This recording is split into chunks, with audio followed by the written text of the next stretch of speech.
Hi there. I'm Jennifer Elizabeth Masters. So the subject today is, why should I bother doing inner work?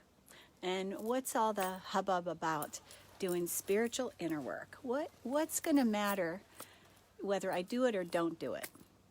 And we're going to look at what happens if we don't, what happens if we do, and how we're going to feel if we don't, and how our life can turn around and be if we do.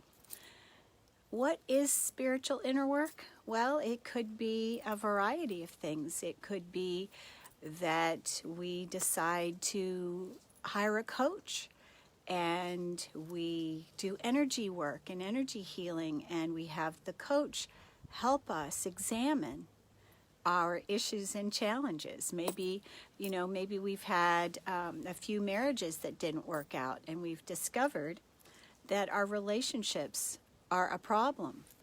And when our relationships become a problem on a regular basis, then, after a while we start realizing, oh, it wasn't him. Oh, it wasn't her.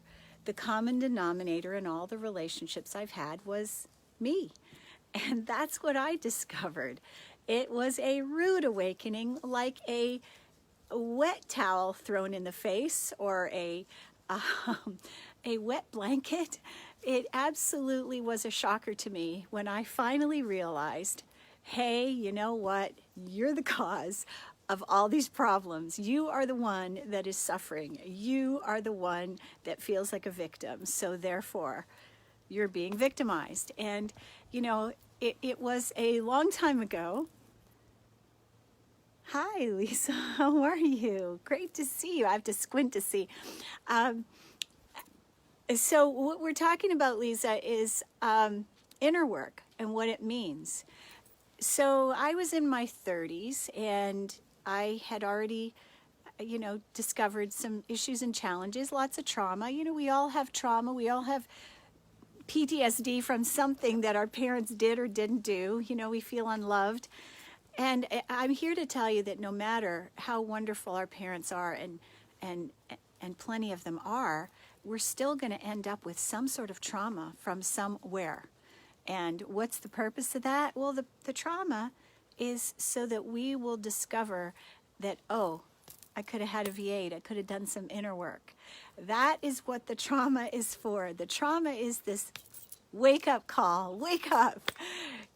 Do something differently. Look at yourself instead of blaming everybody else. So we're going to talk about that from a couple of different perspectives. So let's just say that you go through life and you don't do any inner work. You choose, and you decide for yourself, nah, I'm good. I'm fine.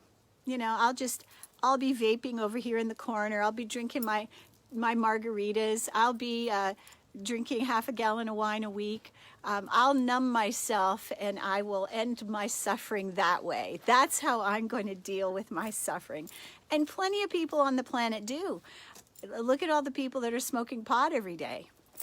So what happens if you do not do inner work? Well, you're going to continue to suffer. You're going to continue to find that life is shitty, that your relationships are shitty, that they're challenging, that you can't communicate with one another, that you're afraid of intimacy, or that all your partners cheat on you. And those things are going to continue to happen, and you may end up finding that that you get the wake-up call with cancer, whether it's breast cancer or colon cancer or prostate cancer, or maybe COPD, or we could go through a litany of things that people have. You could have kidney failure from taking medication from all the illnesses that you have because you haven't dealt with your stuff. So that's the worst case, right? We could die young. We could be sick and suffer with all kinds of health issues and challenges, depression, anxiety.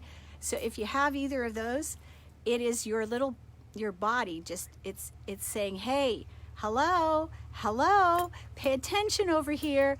So for me, I'll just give you an example with my own life because I know it well. I had fibromyalgia, I had algae. I might have held algae, I don't know. I had fibromyalgia, Epstein-Barr, and autoimmune disease. I had sinus infections, bladder infections. I was sick a lot. I missed a lot of work. I was pretty unhappy in my relationships, and my job wasn't fulfilling. I jumped around from job to job, and I moved around a lot too. So even when I lived in the same town, in the same state, I would move from place to place, because as soon as I would move to one place, I'd go, oh well, this is not the one. This is not it. I don't like the kitchen. I don't like the way this feels. The basement is spooky. So then I would start looking for another place, but I'm tied in for a 2-year lease. Oh boy, now I have to suffer for 2 years with this place because I was never satisfied. Just breathe that one in. You're never satisfied. Nothing is ever enough. You can't be filled, whether it's drugs, alcohol, or spending. You do all these things to try and fill yourself so that you feel better. And those are all numbing agents, whether it's eating cookies and ice cream every night in front of the boob tube, numbing yourself out watching Vampire Diaries or a Game of Thrones, or whatever it is that you use to numb yourself. Hi, Paul. So numbing devices don't have to be substance. They could be, it could be sex. It could be work. Maybe you throw yourself into your work. But here's the thing. When we start doing inner work, then we recognize that what we feel inside, we often project outside. What we think and we focus on is what we create more of. Hello from Sweden. Hello. That's awesome. It's awesome. I'd love to hear where everybody else is from. So I have been to Switzerland, not Sweden, so it's on my must-do list. So when we do inner work, we start to look at who we are. We start to look at who we are as a person. And I will tell you, for the longest time, I had people telling me, you need to spend time alone. Well, that was the last thing I wanted to do. I felt like I needed to have a guy to be happy. And that was a while ago. That's not true for me anymore, but for the longest time, I needed to have someone to make me feel whole, because I felt empty. I felt lost. I suffered. I would make a decision and then I wouldn't feel comfortable with it. Like I just said about moving, it didn't matter. I'd buy a dress and then I'd be unhappy with it. It wasn't the right dress. I'd take it back. So this dissatisfaction with life, dissatisfaction with relationships, a lot of health issues. You may have anxiety, numbness, depression, all kinds of things. And all of those illnesses are signposts that you need to do something differently. Maybe you're overweight. Maybe you stuff your face to make yourself feel better. There's a lot of different ways that we hit the wall. I hit the wall for many different reasons. And so what I started to do is I started to look inside. I started to ask questions, and I started to listen for the answers. I asked questions about me. Why are all my relationships turning to shit, is what I asked. Why are they all so shitty? Why are men all so shitty? I don't mean that that's so, but that's how I felt, because I'd been cheated on. And when we feel bad about ourselves, then we point the finger and blame everybody else. And it's us that needs to change. And when we change, when we start looking at ourselves differently, and we start recognizing, we need to forgive, we need to stop focusing on the past. But part of the thing with the past is, and this is really important, we might be feeling shame. We might be feeling guilt.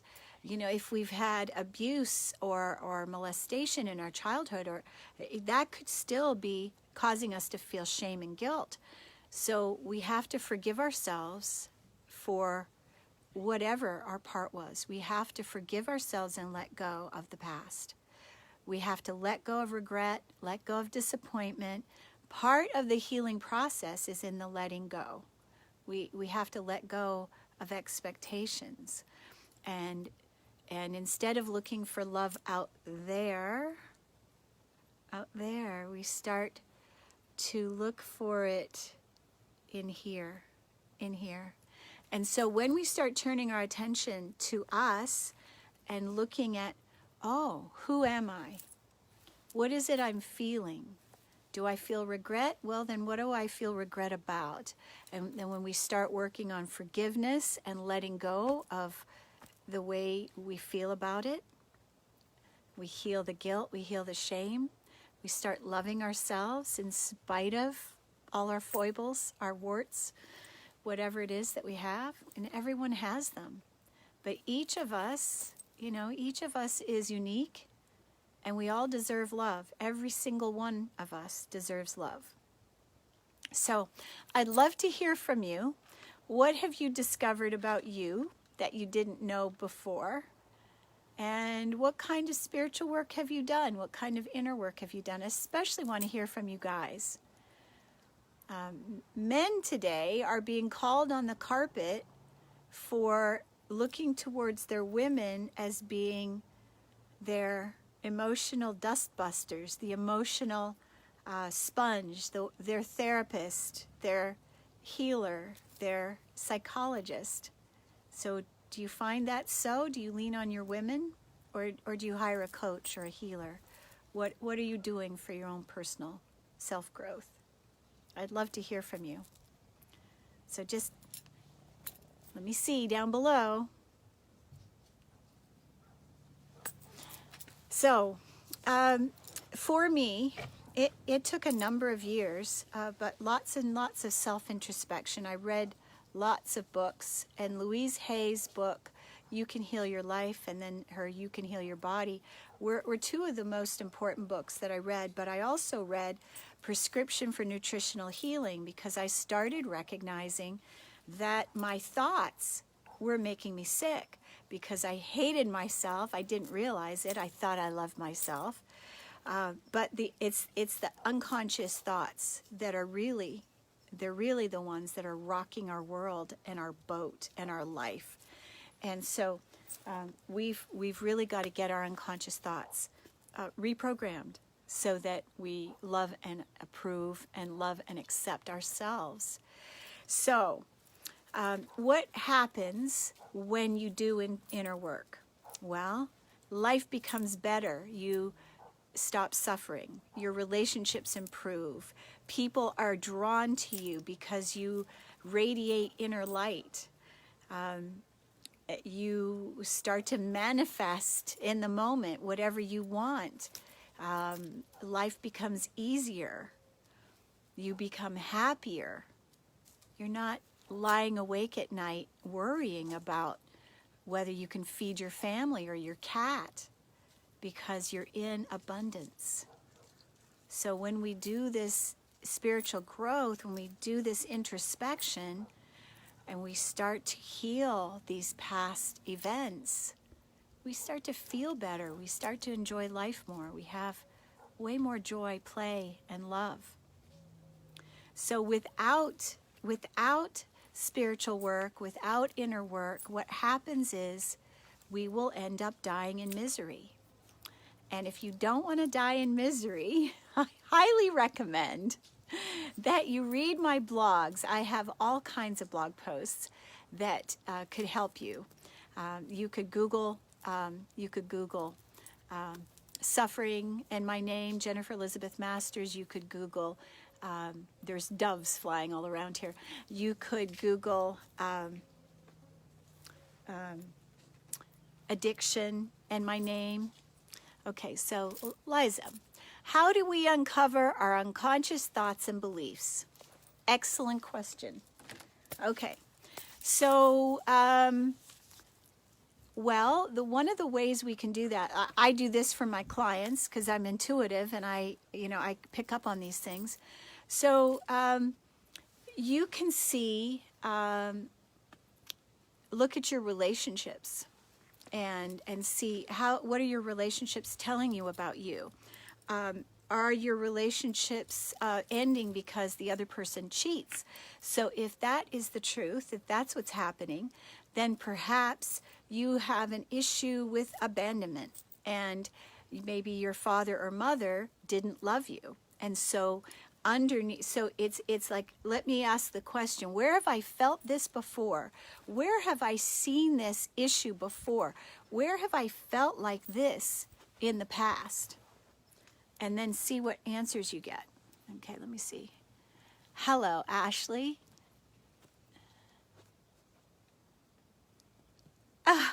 I love you, Ashley.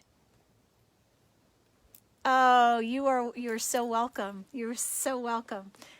Ashley's been working with me weekly for a while, and so that's the answer. Is that a lot of the unconscious beliefs that we have, we don't know. So let me just say, I discovered an unconscious belief. This was about 5 or 6 years ago, maybe. And, consciously, I was thinking I would like to date. I'd like to have a partner. But unconsciously, it took me a little while to realize I had this unconscious belief, I don't need a man. Because, I've been on my own a long time. I've done a lot of healing. I'm very independent.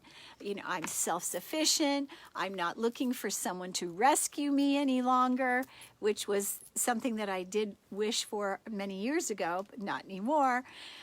So when nothing's happening, so you're thinking in your mind, I want this thing. I want a relationship, but no relationships are forthcoming. Then you may start to question, okay, so what is standing in my way of not attracting a relationship? Is it that I'm too fat? No, it's not that. Is it that I'm too ugly? No, it's not that. Is it that I feel unworthy? No, it's not that. Is it that I don't feel like I'm enough? And you feel in your body, what does that feel like to you? So I started questioning, and finally I started to laugh because I heard I don't need a man. It just kind of bubbled up, and I was going, holy cow, my silent mantra, I don't need a man. And I had said it out loud actually quite a few times. See, Jennifer, you don't need a man. You can hang this picture. See, Jennifer, you don't need a man. You can lift this box, tote that bale. You can fix your car. You don't need a man because you can pay for your own way. You have got it going on. You don't need a man. So that was my unconscious program, and it was like a big. It's like putting one foot on the brake and one foot on the gas. So you've got one foot on the accelerator, but a foot on the brake at the same time. So that's how I did it. I questioned. I asked lots of questions. And you could ask, what is it that's stopping me? I'm going to see if I can see. Okay. So I am going to take just a little quick break here. I want to put my dog, Yoda, where are you, buddy? Yoda. Everybody's out here. Oh, you're welcome. You're welcome. So does anybody have any other questions? Because I would be delighted to answer them. It's a beautiful night here, and this was coming up, like what is inner work and what happens when we don't do it. So let me just give you an example. I was married, and my husband came home from a ski trip, and his arms, you know, when he went to hug me, were like a limp noodle. Like, you know, he didn't. It was kind of like this, like a half-hearted hug. You could tell he didn't want to hug me.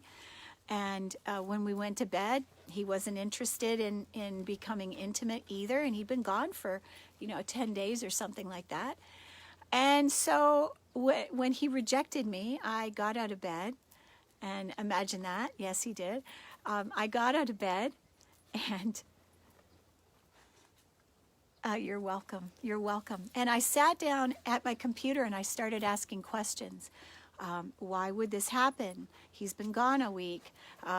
What might have happened on the ski trip? I just kept asking question after question after question and just listening for the response. What did it feel like? And you know, your high self will come in and will respond. Ask a question and wait and listen. See what the answer is. See what it feels like. So tap into your high self. When we do questioning, like it's like channeling. You could do it with a pen and a paper, and you're going to tap into your high self that way. You'll get answers from your high self, and that's a really good way to get some help and guidance. So is anybody else? I'm going to just take one more question, and then we'll wrap it up. I appreciate you being here. Okay, I'm just going to give you 30 seconds. I'm going to put this kitty inside here. Let it inside. Go, go, go, go.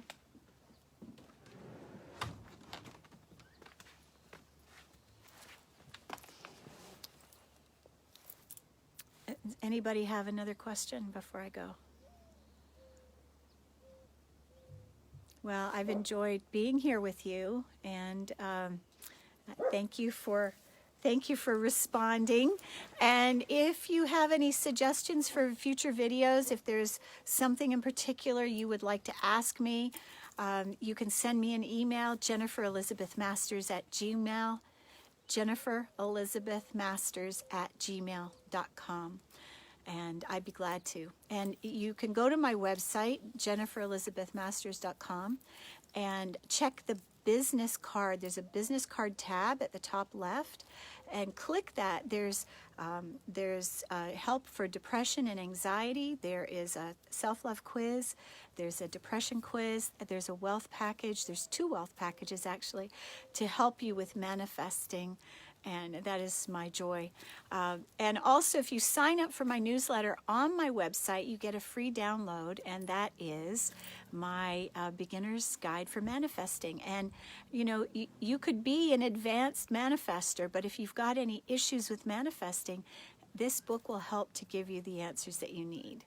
So thank you again for being here, and sending you so much love. And don't forget to do that